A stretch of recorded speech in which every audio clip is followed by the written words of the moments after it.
Sul, hello, and labas. Okay, so what's been happening in what might be the equivalent of a medieval soap opera in the decade of 1320 to 1329 is, in 1320, we got hit with another crazy tallage where we owed 40% of our holding. We finally learned what happened to the spellcaster Ernan, who had kidnapped Gree, quote, for her own safety, when he went to battle his sister in their fated conflict. He lost, dying at his sister's hand, and unaware that Gree was carrying his children. Abrami, Ernan's mother, gave her evil daughter some serious side-eye, but made the potion of immortality for her anyways. What's the secret to immortality, you might ask? Well, the stolen youth of our main family's Gen 2 now-deceased heir Aedwulf, of course. Not long after that, Aba took off for London to protect her son's as-of-then unborn children. Gree, at Edward II's request, married the knight Kennard Jacobson. Despite looking worse for wear due to Ernan's very sketchy spellcasting, Kennard was in fact a dream guy and embraced Gree and her kids with an open heart. Together, they built a solid, loving relationship with each other. In the main family, Esmond married his teenage sweetheart Heidi, while Aiken said "I do" to his lady love Astrid. Both couples got lucky and ended up expecting after their first woohoos. All in all, 1320 was a good year. In 1321, Gree gave birth to another set of twins, but it was difficult to tell if they would be spellcasters and how that would affect the Mackie curse in their blood. Sophia Miskinnis, Agla's last-born, aged up to a child successfully, and two new babies came to our family, Knox in the main family, and Aiken III for the Brewers. Babies and mamas were all healthy, though we were a little disturbed when Heidi rolled for a new aspiration to be a public enemy. She'd been so sweet before. In 1322, Idis, the last of Gen 1 heir Darius's children, successfully aged up to a teen, rolling to marry and have 9 baby tries because, well, I guess we all have to have goals. The Earl of Lancaster was executed, leaving us with a new Earl who charged us 30% in taxes, essentially doubling what we owed every harvest and sale. Needless to say, nobody's throwing a party for the new tax guy. The second half of 1322 was really busy with birthdays, mostly all in the Jacobson house, where Gree became a young adult, Eleanor and Adam became children, and Grania and Karen joined the Todd squad. Dovile finally found someone she thought was at least passably attractive, and we said fine, good enough, since she was up for marriage the following year. Meanwhile, in Lithuania, Vilkas made it back from a Lithuanian conflict without a scratch, but his father-in-law, Danielis Stinius, wasn't as lucky and met his end. He had lived to the old age of 52 though, so at least he had a good run. Darius Miskinnis aged up to a teen, the first of the Lithuanian children to make it that far, and we left the Lithuanian branch of our family sad about the loss of their grandfather, but healthy overall. Tragedy struck, however, when Astrid passed away giving birth to her second child. The baby made it, but it seemed like the curse that had wiped out the Gen 1 Brewers was making a comeback. 1323 was pretty quiet. Beatrice Payne joined the main family and Knox aged up to a toddler. Aiken II seemed to be slowly recovering from the loss of his wife, but with 2 young babies to take care of, the struggle was real. Thankfully, Aiken III and Alexander aged up successfully, 1 to toddler, 1 to infant. At the same time, in Lithuania, conflict with the Teutonic Order was at a high level, but none of the family had to participate, so nobody was at risk of being hurt. It was finally in 1324 that the truth of the Mackie curse came out.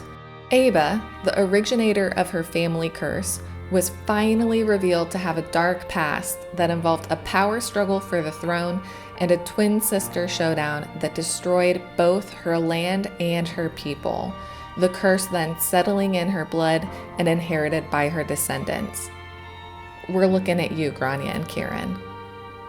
Meanwhile, Idis was busy searching for her perfect match and deemed everyone basic looking until she found Leif Hagen, Esmond and Heidi were on a mission to expand the family, facing some trouble conceiving, but not letting that stop them from trying autonomously as often as they could.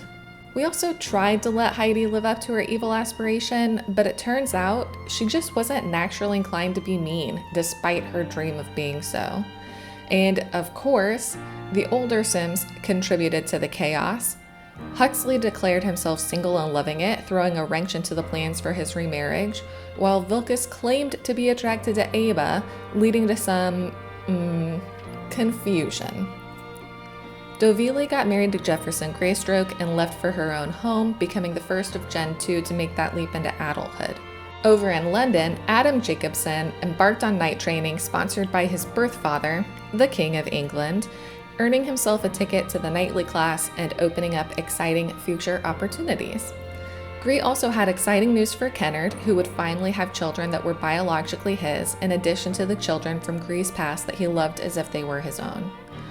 Over in Lithuania, Seamus aged up to become possibly the worst future husband ever, with dreams of traveling to Japan and a hatred of children, despite rolling for 8 baby tries. In 1325 in the main household, Huxley revealed his strong feelings towards Catalina, and we began to plan for his second marriage, at which point he would be released from the dreaded death rolls and free to live a happy life.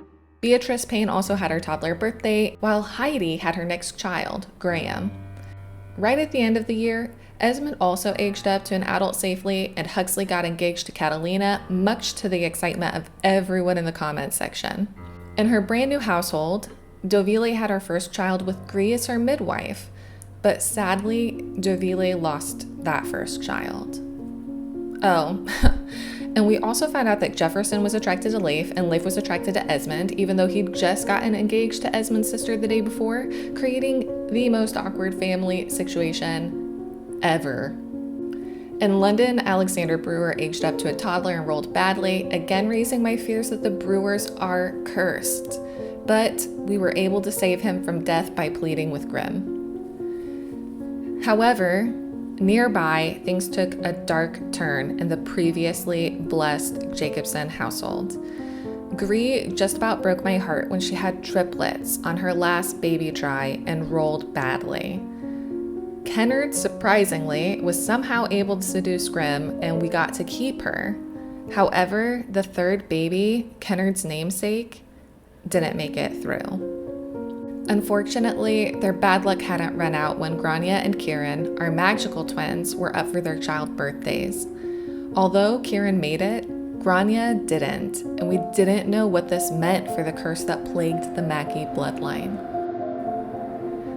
1326, though, was a year for marriage. Vilkas remarried, and we sent Elzbieta off hoping she would find her own family. Meanwhile, Oshra had become a teen and unfortunately rolled for death, becoming the first Sim to have an unknown number of years left, and leaving us all wondering if someone could save her and what that would mean for her 8 baby tries. Darius tied the knot with Isabel, but his happiness was short-lived as he was called off to a conflict in Lithuania right after the wedding. When he returned, he was hit with the heartbreaking news that his newborn didn't make it. When we got to the main family, Heidi shocked me by being pregnant, even though I didn't remember them having woohooed anytime recently. Leif and Idis got married and moved out to a holding that was abandoned, dilapidated, and possibly cursed. And Knox aged up to a child, while Heidi aged up to young adulthood safely. Aiken Brewer remarried to Elizabeth Brewer, another tradesperson in his same field, and Aiken III became a child. Over at the Greystrokes, Dovile had her first living son, who she named Jefferson II after his father, who was also up for a birthday that same day. Jeff 1 rolled terribly, but Dovile asked Grimm to spare him in the least entrusted way I've ever seen. She even went to take a nap immediately afterwards. For some reason, Grimm complied. Lastly, Huxley went to his much-anticipated wedding to Catalina. It was a beautiful ceremony, perfect in every way, shaming most other Sims' weddings, but it was also too good to be true. Catalina died of hysteria, the most dangerous emotion of all in the game, ruining everything. The comments section was filled with outrage and disbelief. In 1327, Heidi had her fourth surviving child, whom we named Alice, and Graham Payne aged up to a Todd. Huxley awoke from a terrible nightmare that his betrothed had died, relieved to see it was just that, only a nightmare. Huxley and Catalina were married and would go on to start their own family soon after that, having their first 2 children by the end of 1329. Dovile had her next child, a daughter she named Sif after her own mother. The last Jacobson infants, Edith and Edwin Jacobson, became toddlers easily enough, and Adam Jacobson hung out with his half-brother Edward III, the boy king of England. Oh, also, the Brewers had great luck when both Arthur and Alexander aged up. Things were looking good for everyone, right? Well, maybe. In Lithuania, Seamus was up to no good when he snuck out to gamble, drink, and romance, thinking nothing of the possible consequences of his actions. Surely, there wouldn't be any consequences. The next year, Beatrice Payne became a child and had the biggest head of hair we had ever seen. She and her brother attempted to make friends, but the park was severely lacking in children, though always populated with werewolves. Not quite the playdates we were looking for. The Hoggins finally had a home with a finished roof, just in time to usher in their son, Eric, who was happy and healthy. Nearby, at the Greystrokes, Dovile, Jeff II, and Sif all aged up successfully, another string of good luck. In London, Kieran Jacobson went to join his brother at night training, and tragedy struck at the Brewers when they lost their first daughter. Luckily, Elizabeth Brewer was okay, breaking the second-born curse that seemed to plague Brewer wives, but it caused fear that history would again repeat itself. In Lithuania, both Vilkas and Seamus returned from the conflict with the Order completely fine. Impressive, given that Seamus's odds for survival hadn't inspired much confidence, and Sophia aged up to a teen easily enough, at which point a pattern emerged for the Miskinnis children. Half of them were searchers who wanted to adventure into the world, much like their father had done 20 years earlier. Seamus was startled to learn that his stepmother had arranged a marriage for him, but was attracted to his future wife and didn't put up too much of a fuss. Yet. Little did he know that the consequences of his earlier actions had already entered the world at another little home not far away. After losing their second baby in 1328, things looked bleak for Darius and Isabel when their third baby also passed away in 1329.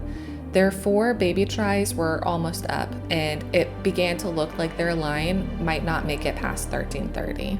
They also stood witness to Seamus's arranged marriage and let Seamus and his wife move in with them until they could build their own home.